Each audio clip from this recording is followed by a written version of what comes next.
3 రిపోర్ట్స్లో ఒక దాంట్లో vegetable oils, నెయ్యి లేదు ఇందులో. అంటే ఏ స్థాయికి వీళ్ళు చేశారని చెప్తూ దాంట్లో ఒక రిపోర్ట్లో ఫిష్ ఆయిల్ ఉందనేది, ఇంకో దాంట్లో బీఫ్ టాలో ఉందనేది, ఇంకో దాంట్లో లాడ్ పంది కొవ్వు ఉందనేది, ఇంకో దాంట్లో గొడ్డు కొవ్వు ఉందనేది. ఇది చాలా సెన్సిటివ్ ఇష్యూ. ఇది ఒక రిపోర్ట్, అది సాలిడ్ రిపోర్ట్. అది ఇది మాట్లాడేటప్పుడు మేము ఆలోచించుకొని మాట్లాడి, నేను కూడా దాన్ని ముందుకు తీసుకెళ్ళినప్పుడు పర్యవసానాలన్నీ ఆలోచించి, కానీ నేను కూడా అనుకుని ఇది చెప్పాలా లేదా.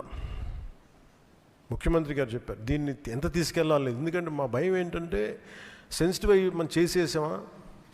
భగవంతుడితోటి మీకు గతంలో చెప్పినట్టుగా రామచంద్రమూర్తిగా విగ్రహం తల నరికేస్తే రామతీర్థంలో, దాన్ని చేయడం మళ్ళీ ఇప్పుడు చేసి దీని మీద మనం తప్పుగా అనుకుంటారా, లేదంటే దీన్ని కూర్చోబెట్టి రాజకీయ పరంగా లబ్ధి పొందుతారు, ఇలా ఆలోచిస్తారని చెప్పి 1-2 రోజులు ఆలోచించినా కానీ చెప్పకపోతే ఏం జరుగుద్ది.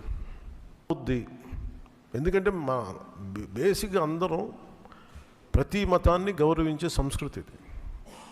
ఈ దేశంలో హైందవ సంస్కృతి లేకపోతే మిగతా సంస్కృతులు లేవు. అలాంటి హైందవ సంస్కృతి మీద ఇంత అపవిత్రం జరిగినప్పుడు, వీళ్ళు రిపీటెడ్గా చేస్తున్నప్పుడు ఇది చెప్పాలా లేదా అని కూర్చొని చాలా తర్జనలు పడి, నాకు పర్సనల్గా గిల్ట్ ఉండి, అరే మనం ఇంత కళ్ళ ముందు ఇంత రిపోర్ట్ మాట్లాడకపోవటం అని చెప్పి చేసిన తర్వాత తద్వారా మీ అంశాలు తెలుసు.